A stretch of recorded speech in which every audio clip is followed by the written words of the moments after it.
Hello, I'm Lucas Alger with Kentucky Safe Education and Training. Today's topic is teen and youth safety. Let's get to it. Young workers have high rates of job-related injury. These injuries are often the result of the many hazards present in the places they typically work, such as sharp knives and slippery floors in restaurants. Limited or no prior experiences and a lack of safety training also contribute to high injury rates. Middle and high school workers may be at increased risk for injuries since they may not have the strength or cognitive ability needed to perform certain job duties. 2019 injury statistics. In 2019, there were about 19.6 million workers under the age of 24. These workers represented 12% of the total workforce. 409 of these workers under the age of 24 died from work-related injuries. There were 34 deaths to workers under age 18. In 2019, the incidence rate for non-fatal injuries for workers ages 16 through 19 was 108.2 per 10,000 full-time employees and 96.2 per 10,000 workers ages 20 through 24. This chart shows a distribution of employed youths ages 15 through 17 years by industry sector in 2019. The industry sector with the largest number of employed youth was the leisure and hospitality sector, accounting for 51% of all youth employment, with 83% of youth employed in restaurants and drinking establishments. This was followed by the retail trade sector with 18% of youth employment. Then the educational and health services sector with 8% of youth employment. 15% of all accidental deaths per year are from slips, trips, and falls, which is about 25% of all reported injury claims per fiscal year. More than 95 million lost workdays per year is also a result of walking working surface injuries. What can be done to minimize walking working surface injuries? We have identified the most likely type of injury for youth workers who work in leisure and hospitality. Now let's look at some methods to prevent slips, trips, and falls. Create good housekeeping practices. Good housekeeping is critical. Safety and housekeeping go hand in hand. If your facility's housekeeping habits are poor, the result may be a higher incidence of employees' injuries, ever-increasing insurance costs, and regulatory citations. If an organization's facilities are noticeably clean and well organized, it is a good indication that its overall safety program is effective as well. Proper housekeeping is a routine. It is an ongoing procedure that is simply done as a part of each worker's daily performance. To create an effective housekeeping program, there are 3 simple steps to get you started. Plan ahead, know what needs to be done, who's going to do it, and what the particular work area should look like when you are done. Assign responsibilities. It may be necessary to assign a specific person or a group of workers to clean up, although personal responsibility for cleaning up after oneself is preferred. Implement a program. Establish housekeeping procedures as a part of the daily routine. Reduce wet or slippery surfaces. Walking surfaces account for a significant portion of injuries reported by state agencies. The most frequently reported types of surfaces where these injuries occur include parking lots, sidewalks or lack thereof, food preparation areas, shower stalls in a residential dorm, and floors in general. Avoid creating obstacles in aisles and walkways. Injuries can also result from trips caused by obstacles, clutter, materials, and equipment in aisles, corridors, entranceways, and stairwells. Proper housekeeping in work and traffic areas is still the most effective control measure in avoiding the proliferation of these types of hazards. This means having policies or procedures in place and allowing time for cleaning the area, especially where scrap material or waste is a byproduct of the work operation. Keep all work areas, passageways, storage rooms, and service areas clean and orderly. Avoid stringing cords, cables, or air hoses across hallways or in any designated aisle. In office areas, avoid leaving boxes, files, or briefcases in the aisles. Encourage safe working practices such as closing file cabinet drawers after using and picking up loose items from the floor.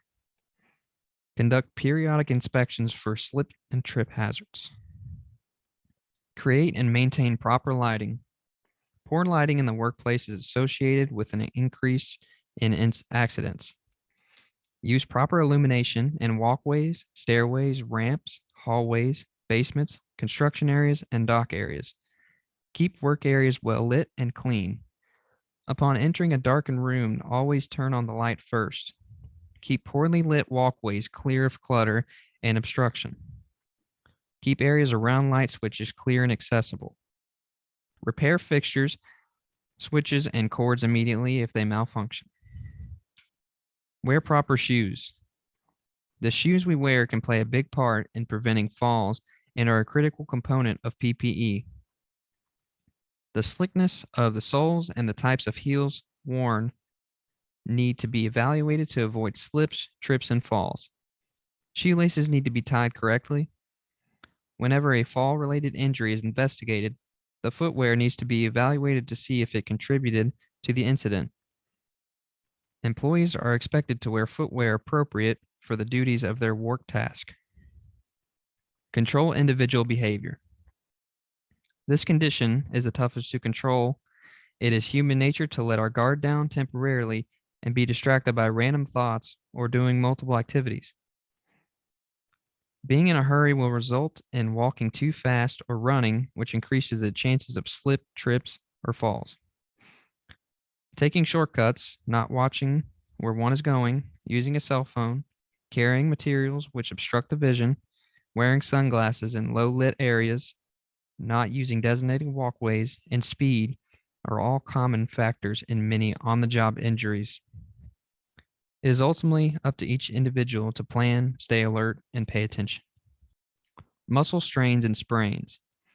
Strains are the top reported and top paid injury group according to our retail risk report. These injuries also result in the most time out of work at an average of 33 days. Retail workers can suffer muscle strains and sprains in a variety of ways, whether from being improperly trained in lifting techniques, pushing and pulling heavy loads, or even just from repeating the same movement over and over. Any job that requires you to sit or stand bent in an awkward position for long periods of time can cause excess stress and strain on muscles. Most strains and sprains affect the back, arms, and shoulders. However, there are some very simple things you can do to prevent or minimize body strains and sprains. Don't try to move or lift an object you can't handle. Instead of lifting a 75-pound load, break it down into smaller parts. If you can't break it down, get help from a mechanical device or lift it with another worker. Make sure moving equipment works properly, or it will cause you to strain unnecessarily just trying to get it to work. If the wheels on a cart are not aligned, you could strain your arms, shoulders, and back trying to move it. Chronic strain due to unchanging work position can weaken your back, arms, and shoulders. Adjusting working height to prevent slumping or excessive reaching. A vicious cycle develops when chronic strain continues. Muscles become less able to withstand strenuous activity and grow more prone to injury of all kinds. Preparing your body. Stretch during the day to increase your flexibility. Take body relaxation breaks by letting your shoulders and neck muscles go limp. Swivel your head and arms or flex your hands and fingers. Take care of your whole body with exercise, proper posture, a sensible diet, and adequate rest. If your muscles or ligaments have weakened over time from the lack of exercise or age, You are more apt to get strains or sprains than you are if you are physically fit. More ways to stay safe on the job. There are many safety aspects which contribute to the safety of workers. All unsafe conditions should be reported, all personal protective equipment should be worn, and all safety rules should be followed. It is important to ask questions or for help when needed. In this video, created by the U.S. Department of Labor, young workers express the importance of young workers' rights.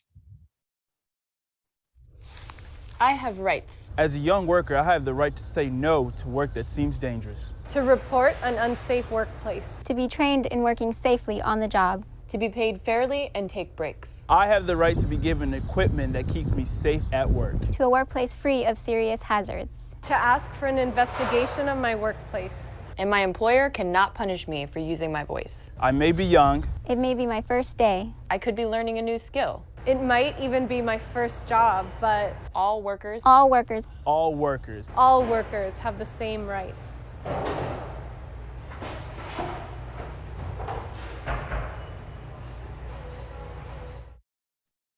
Employers also have responsibilities.